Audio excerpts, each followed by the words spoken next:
Bonjour à tous et bienvenue dans cette vidéo. Dans cette vidéo, nous allons voir ensemble comment devenir partenaire sur la certification marketing RS6702, tout ce que vous devez savoir à propos de cette certification. L'idée, c'est vraiment de rentrer dans le détail pour que lorsque vous m'appelez ou lorsque vous appelez l'un des membres de l'équipe, vous ayez déjà toutes les informations à votre disposition et que si cette certification vous intéresse, vous puissiez directement signer un contrat de partenariat avec Masséna Group pour être habilité à former et à passer l'évaluation sur cette certification. Alors je vais rentrer directement dans le vif du sujet. Pour qui est faite cette certification? Cette certification, elle est réservée uniquement aux organismes de formation qui ont déjà le Calliope et qui souhaitent utiliser différents financements, principalement le financement CPF, qui requiert une certification. On accepte deux types de personnes sur cette certification. Vous pouvez être un organisme de formation simplement avec le Calliope et qui souhaite faire sa demande sur EDOF, ou un organisme de formation qui est déjà sur EDOF et qui souhaite élargir son catalogue. Si jamais vous êtes simplement organisme de formation et que vous souhaitez obtenir le Calliope et être référencié sur EDOF, on peut également vous accompagner à le faire, mais ce n'est pas le sujet de cette vidéo, donc je vous invite à regarder les autres vidéos de la chaîne qui pourront vous aider à en savoir plus dans cette voie.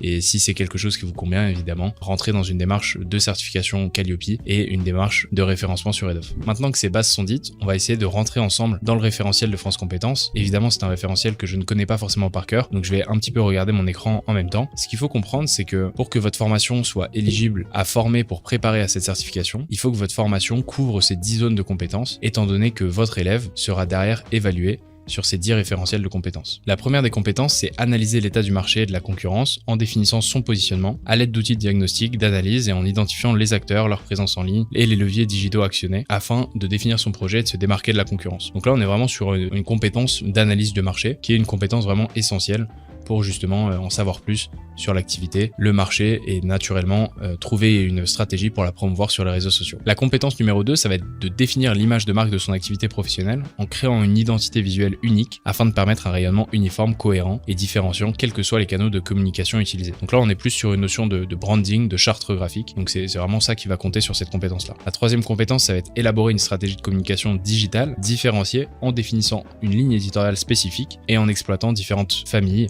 formats et attributs de contenu en veillant à conserver sa e-réputation afin d'animer, engager et fidéliser une communauté qualifiée. Donc là, on est plus sur une compétence de stratégie de communication, comment est-ce qu'on va se positionner maintenant qu'on a notre branding et qu'on a analysé le marché. Encore une fois, ce RS, il a vraiment pour vocation de prendre une personne qui est par exemple indépendante ou qui a une certaine activité professionnelle et qui souhaite utiliser les réseaux sociaux pour trouver de nouveaux clients, développer son activité, la promouvoir, en faire la promotion et vraiment en fait rayonner sur les réseaux sociaux. La quatrième compétence va être vraiment sur la création des contenus, donc créer des contenus en ligne sous différents formats, photo, vidéo, rédaction, design, prise de parole, adaptés à tout type de public, notamment les publics en situation de handicap, grâce aux différentes techniques et logiciels de référence, dont les outils d'intelligence artificielle, le cas échéant, et en appliquant les règles éthiques en vigueur afin de développer son audience. Et donc là, on va rentrer vraiment sur la partie création de contenu, donc comment créer un contenu qui est pertinent. Et ce qui est bien sur ce module, c'est que vous avez une grande porte ouverte à utiliser l'intelligence artificielle. Donc si vous souhaitez justement dans votre formation parler énormément d'intelligence artificielle sur tout ce qui va être création de contenu, création d'outils d'analyse, création vidéo, sous-titres et autres, vous avez cette porte ouverte grâce à cette compétence qui s'applique à la création de contenu. La cinquième compétence, elle va plus porter sur les algorithmes. L'idée, c'est d'exploiter l'ensemble des fonctionnalités mises à disposition par l'outil choisi, par exemple Instagram, via l'utilisation des algorithmes et des systèmes de référencement de contenu, notamment l'utilisation des hashtags, dans le but d'optimiser la viralité de son contenu et de développer sa communauté. Alors on donne l'exemple d'Instagram, mais c'est valable pour toutes les plateformes de réseaux sociaux en ligne, ça peut être YouTube, LinkedIn, etc.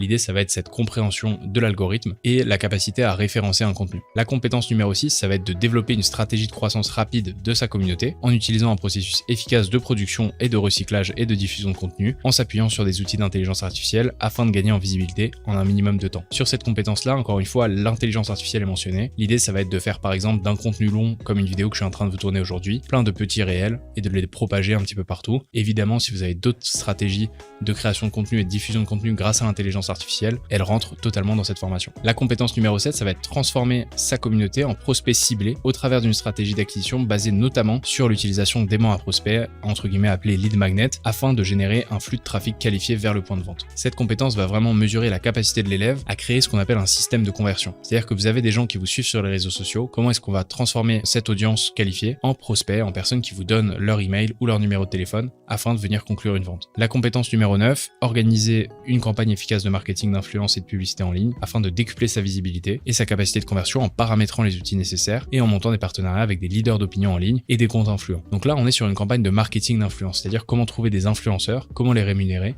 pour propager son message et obtenir plus de clients. On parle également de publicité en ligne.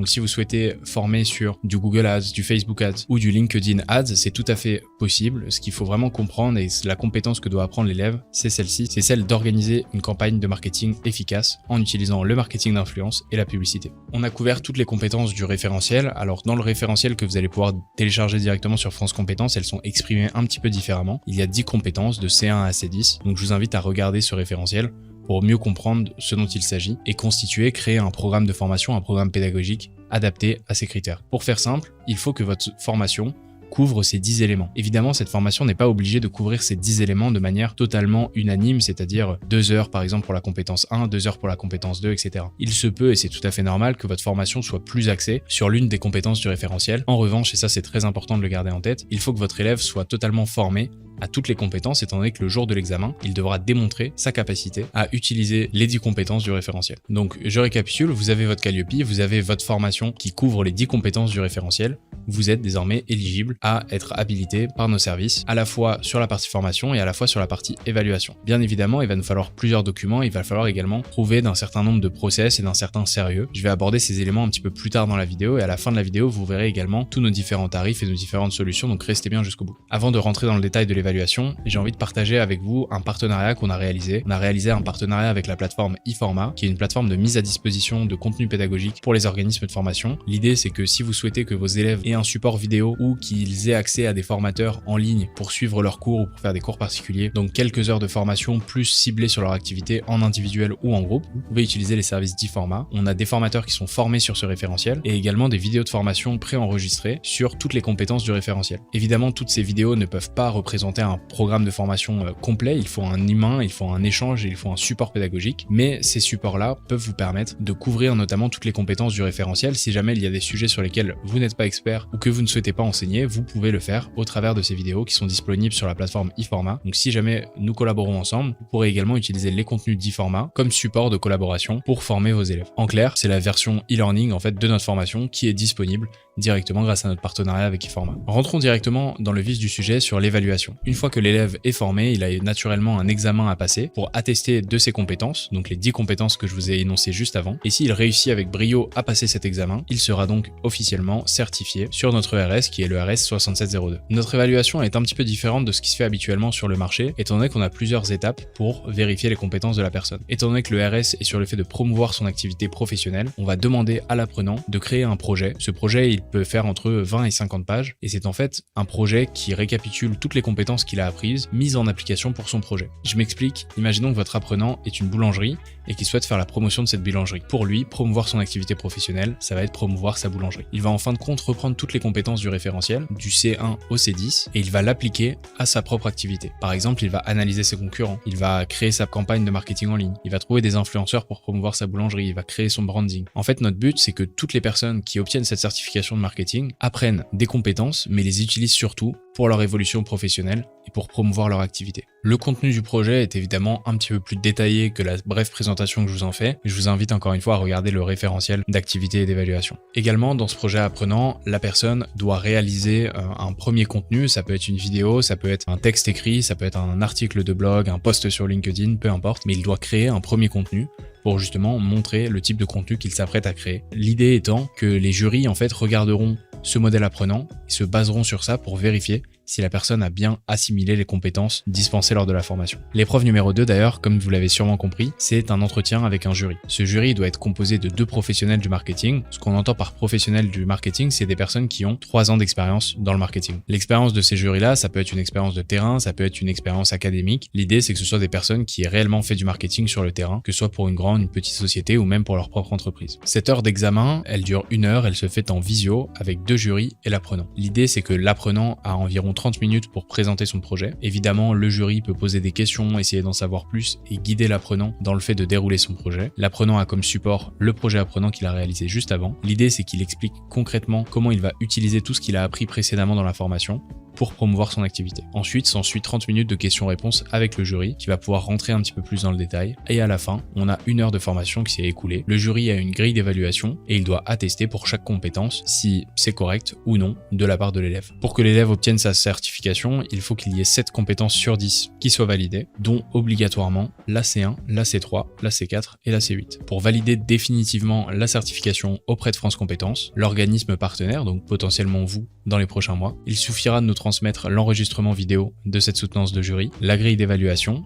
et ainsi que le projet apprenant que l'élève vous aura donné. Avec ces informations-là, notre équipe de jury final s'occupe de valider auprès de France Compétences la certification de votre apprenant et votre apprenant recevra directement sa certification officielle. Comme vous le voyez, je mets vraiment l'accent là-dessus, cette certification qui a été déposée, elle a vraiment pour vocation d'enseigner le marketing. On couvre 10 compétences qui sont essentielles à n'importe quel auto-entrepreneur ou n'importe quel indépendant pour promouvoir son activité et enfin réussir à trouver des clients et rayonner dans son secteur d'activité. Maintenant, vous êtes organisme de formation et vous souhaitez former sur cette certification. Comment faire? Comment devenir partenaire? Quels sont les documents nécessaires? Nous, ce qu'on va vous demander, c'est un programme de formation qui couvre les 10 compétences que je vous ai énoncées. Évidemment, si votre programme n'est pas encore à jour parce que vous ne formez pas sur cette certification, mais que vous donnez déjà des formations en marketing, nous pouvons réfléchir ensemble à comment adapter votre programme pour le rendre compatible avec la certification. Pour ça, vous avez mon WhatsApp en description, sentez-vous libre de me contacter et je me ferai un plaisir de vous accompagner dans cette nouvelle tâche pédagogique. Donc maintenant, vous avez votre programme de formation qui couvre les 10 compétences du référentiel. Ce qu'il va nous falloir également, c'est le CV du formateur. Il faut que ce formateur ait au moins 3 années d'expérience en marketing. Il va nous falloir également les documents de votre structure, donc le CABIS, la certification Calliope,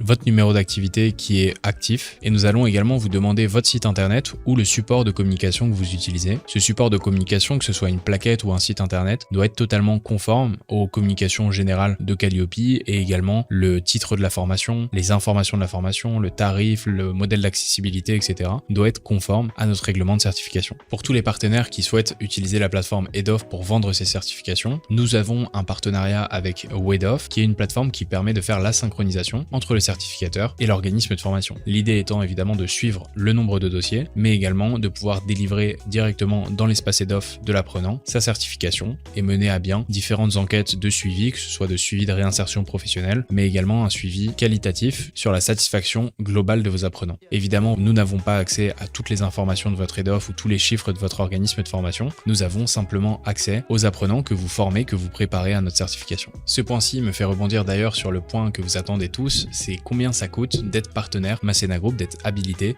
sur la certification RS 6702. En tant que certificateur, notre intérêt premier est vraiment d'habiliter un maximum d'organismes de formation pour vous permettre de rendre des formations qui sont certifiantes et qui donc ont un certain gage de qualité auprès des entreprises, mais également auprès de l'État, auprès des financeurs. L'idée, c'est de structurer vraiment un programme pédagogique qui répond aux exigences et aux besoins réels du marché du travail pour que tous vos apprenants derrière puissent soit trouver un nouvel emploi, soit développer leur entreprise. Même si ce travail de certificateur et d'avoir un réseau de partenaires, c'est énormément de temps, de travail et de gestion administrative, on a envie de rester accessible à un maximum d'organismes de formation et c'est pour ça notamment qu'on fait ce type de vidéo, c'est pour démocratiser ce travail de certificateur et que vous ayez toutes les informations, peu importe votre niveau de technique dans le milieu de la formation professionnelle. En termes de tarifs aujourd'hui, si vous êtes un nouveau partenaire, il y a des frais d'habilitation qui sont de l'ordre de 1000 € hors taxe. Ces frais sont facturés notamment pour vous aider à constituer le dossier, activer votre partenariat auprès de France Compétences et en clair faire en sorte que vous ayez toutes les informations à votre disposition et l'habilitation lancée pour mettre en ligne votre première formation sur Hedoff ou simplement former vos premiers élèves en lien avec la certification RS 6702. Il s'ensuit un frais de 250 € hors taxe pour chaque élève qui passera la certification. À noter que ce frais-là est valable même si l'élève ne passe pas la certification. Pour chaque élève qui est formé et qui est préparé à la certification, qu'il passe la certification ou non, ce tarif devra être réglé. Actuellement, nous ne proposons pas de service de jury, donc c'est à vous-même de trouver votre jury. À noter que ce tarif-là pour 2 jurys peut être entre 30 à 40 € de l'heure par jury en fonction de son expérience, en fonction de sa disponibilité, mais ça peut très bien également être une personne de votre structure, donc un employé qui a une expérience suffisante en marketing. Normalement, vous avez maintenant tous les éléments nécessaires pour travailler avec nous. Si ça vous intéresse de devenir partenaire, je vous invite à nous contacter par email ou à m'envoyer un message par WhatsApp. Vous aurez tous les liens et toutes les informations en description et nous nous ferons un plaisir de vous accompagner